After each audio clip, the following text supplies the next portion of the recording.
Bonjour chers élèves, aujourd'hui on a une leçon d'expression écrite. La leçon d'aujourd'hui, ça sera un petit peu différente parce qu'aujourd'hui on va apprendre ensemble à préparer la pâte à pancakes. Les pancakes, c'est un genre de gâteau que tous les enfants adorent et c'est un gâteau très savoureux. Alors pour préparer la pâte à pancakes, il me faut... Alors, on va voir les ingrédients qu'on va utiliser pour préparer la pâte à pancakes. Alors, il me faut 300 g de farine, 20 centilitres de lait, 2 œufs, une pincée de sel, un sachet de levure. Les ingrédients qu'on va utiliser pour préparer la pâte à pancakes sont 300 g de farine, 20 centilitres de lait, 2 œufs, une pincée de sel et un sachet de levure. Et bien sûr aussi, on aura besoin d'un matériel. Le matériel qu'on va utiliser, on aura besoin d'un saladier et aussi d'un fouet. Alors, pour préparer la pâte à pancakes, on doit utiliser comme ingrédients 300 g de farine, 20 centilitres de lait, 2 œufs, une pincée de sel et un sachet de levure. Et bien sûr, le matériel qu'on va utiliser, un saladier et un fouet. Alors, on a vu les ingrédients et aussi le matériel qu'on va utiliser. Maintenant, on va passer à la préparation. Qu'est-ce qu'on doit faire et quelles sont les étapes qu'on doit suivre pour préparer les pancakes? Alors, la première étape, mélanger la farine, la levure et le sel dans le saladier.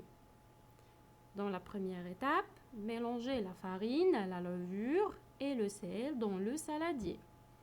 Deuxième étape, ajouter les œufs, puis ajouter le lait petit à petit en mélangeant.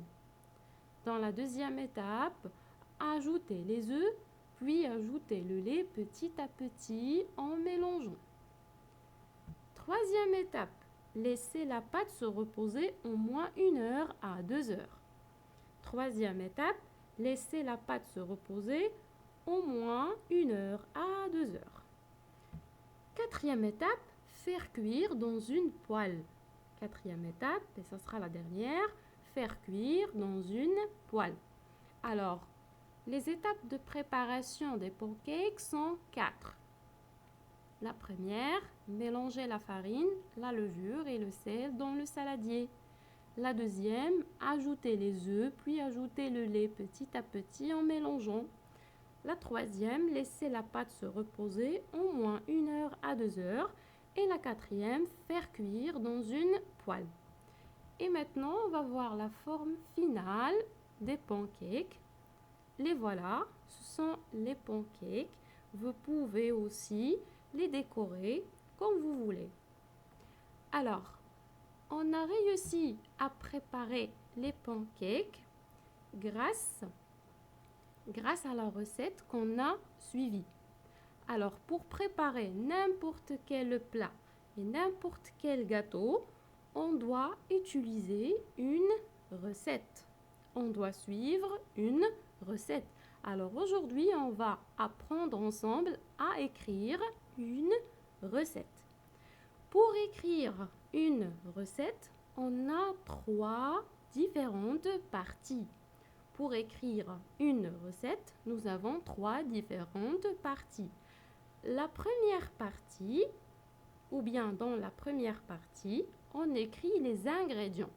Les ingrédients qu'on va utiliser, les éléments qu'on va utiliser pour préparer le plat ou bien le gâteau.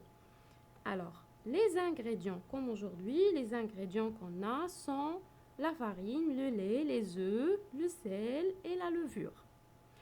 Alors, comme vous voyez, pour écrire les ingrédients, on doit utiliser les tirets. Je fais un tiret, j'écris un ingrédient et à chaque fois, je mets un point et je reviens à la ligne pour écrire l'ingrédient suivant. Quand je termine d'écrire les ingrédients, je dois écrire le matériel. Le matériel, c'est la deuxième partie. Alors, j'écris le matériel, je fais la même chose. J'utilise des tirets. Et à chaque fois, je reviens à la ligne. Je mets un point et je reviens à la ligne. Puis, j'écris les étapes de préparation. Pour écrire les étapes de préparation, je dois les numéroter. Je dois numéroter les étapes de préparation. Vous connaissez pourquoi? Alors, je dois numéroter les étapes de préparation pour respecter l'ordre logique des actions. Je dois numéroter les étapes de préparation pour respecter l'ordre logique des actions. Alors, la recette. Qu'est-ce que c'est qu'une recette? La recette, c'est l'ensemble des étapes nécessaires à la réalisation d'un plat ou de toute autre chose. La recette, c'est l'ensemble des étapes nécessaires à la réalisation d'un plat ou de toute autre chose. Pour écrire ou pour rédiger une recette, on doit écrire 3 différentes parties. On a la première partie, la deuxième partie et la troisième partie. Dans la première partie, on doit écrire les ingrédients, les éléments qu'on va utiliser. Pour écrire les ingrédients, on utilise des tirets. J'écris les ingrédients. À chaque fois, je reviens à la ligne. Et à chaque fois, bien sûr, je dois terminer par des points. Et après les ingrédients, je dois écrire le matériel que je vais utiliser. Et bien sûr, j'utilise des tirets. J'écris les ingrédients et le matériel en liste, comme si je suis en train d'écrire une liste. Et dernièrement, on a les étapes de préparation. Et pour écrire les étapes de préparation, je dois utiliser les chiffres. Je dois numéroter les étapes de préparation. Je dois les numéroter pour respecter l'ordre logique des actions.